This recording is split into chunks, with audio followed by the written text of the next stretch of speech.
امریکہ میں ایک شیعہ جوان پڑھنے گیا، دینی تعلیم اپنی پوری کر کے پھر گیا دنیاوی تعلیم کے کچھ مضامین پڑھنے کے لیے۔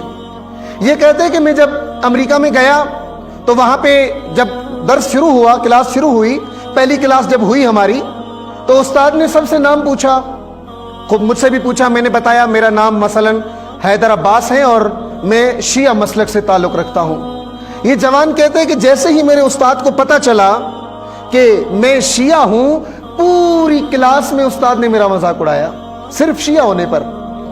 شیعہ ہونے پر اس امریکی ٹیچر نے، امریکی پرنسپل نے، امریکی لیکچرر نے میرا مذاق اڑایا پورے کلاس میں۔ یہ جوان کہتے ہیں کہ مجھے اس وقت غصہ تو آیا، لیکن میں نے فی الحال برداشت کر لیا، اور پھر میں نے اگلے دن نہج البلاغہ انگلش ٹرانسلیشن میں، انگلش ترجمے میں نے لی، اور میں نے اسی استاد کو نہج البلاغہ تحفے میں دے دی۔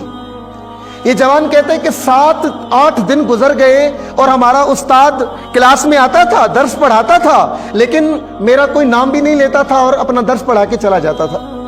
کہتے ہیں کہ 8ویں یا 9ویں دن اس استاد نے مجھے اپنے کمرے میں بلایا۔ میں کمرے میں گیا تو استاد پیپر پڑھ رہے تھے، نیوز پیپر پڑھ رہے تھے، اخبار پڑھ رہے تھے۔ میں جیسے ہی دروازے سے اندر آیا تو اس نے سامنے اخبار رکھی اور کہا، علی حیدر، جانتے ہو آج اخبار میں کیا چھپا ہے؟ کہا جی میں نے نہیں پڑھی اخبار۔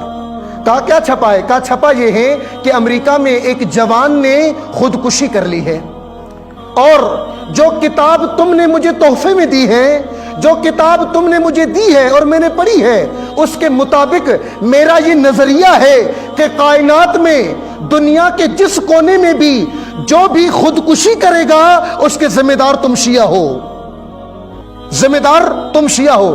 تو یہ شاگرد کہتا ہے کہ جی میں سمجھا نہیں آپ کیا کہنا چاہ رہے ہیں۔ کہا اس لیے کہ علی جیسا امام تم نے اپنے پاس چھپا کے رکھا ہے، نہج البلاغہ جیسا عظیم منبع تم نے اپنی لائبریریوں میں دبا کے رکھا ہے، اپنے مدرسوں کی دیواروں میں نہج البلاغہ چھپا کے رکھا ہے، لوگوں کو نہیں بتایا۔ کیوں خودکشی کرتا ہے کوئی؟ جب اس کو جینے کا طریقہ نہ آئے۔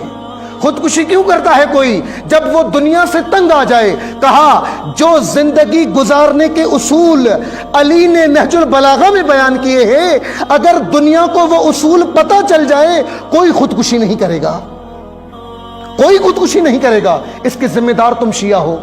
کیوں؟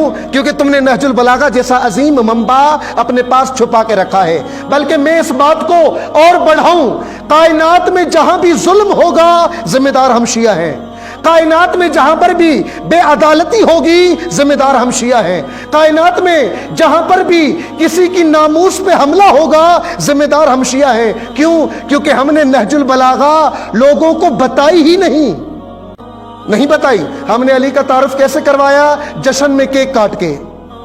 ہم نے علی کا تعارف کیسے کروایا؟ بھنگڑے ڈال کے۔ ہم نے علی کا تعارف کیسے کروایا؟ گانے کی دھنوں پہ منقبت بنا کے۔ یہ ہم نے علی کا تعارف کروایا۔ یہ نہج البلاغہ پوری دنیا میں عام کرنا ہمارا کام ہے۔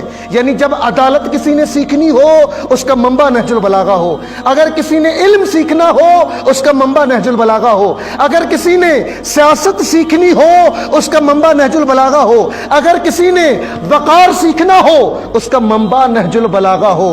آپ کا کام ہے، شیعہ کی ذمہ داری ہے، شیعہ کی ذمہ داری ہے کہ آج علی ابن ابی طالب کی حقیقی شخصیت لوگوں کے سامنے متعارف کروائے، کہ جب عدالت بیان کرتے ہیں تو کہتے ہیں واللہ لو اعطیتو اقالیم السبع بما تحت افلاقها الا ان اعصی اللہ علی نملۃ اسلبها جلب شعیرۃ ما فعلتو۔ فرمایا اگر تمام دنیا، ساتوں بر اعظم، تمام دنیا اور جو کچھ زمین اور آسمان کے درمیان میں ہے، اگر سب کچھ علی کو دے دو اور اس کے بدلے میں علی سے یہ کہو کہ ایک چونٹی کے منہ سے اپنا لقمہ چھین کے علی لے لے، تو پھر بھی علی یہ کام نہیں کرے گا۔ یہ عدالت ہے۔ سیاست کیا ہے علی کی؟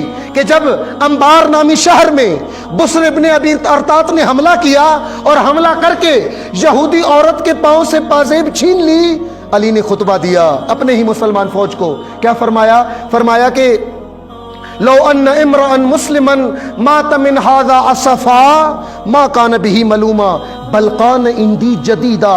فرمایا مسلمانوں کے دور حکومت میں ایک یہودی عورت کے پاؤں سے پازیب چھین لی گئی. مسلمانوں اگر اس یہودی عورت کے پاؤں سے پازیب چھیننے کا واقعہ سن کر اگر کوئی شرم کے مارے ڈوب کے مر جائے علی تعجب نہیں کرے گا. علی تعجب نہیں کرے گا. بتاؤ علی کی عدالت، دکھاؤ علی کی عدالت، دکھاؤ علی کی سیاست، بتاؤ علی کا علم، تاکہ دنیا سمجھے کہ علی کس ہستی کا نام ہے.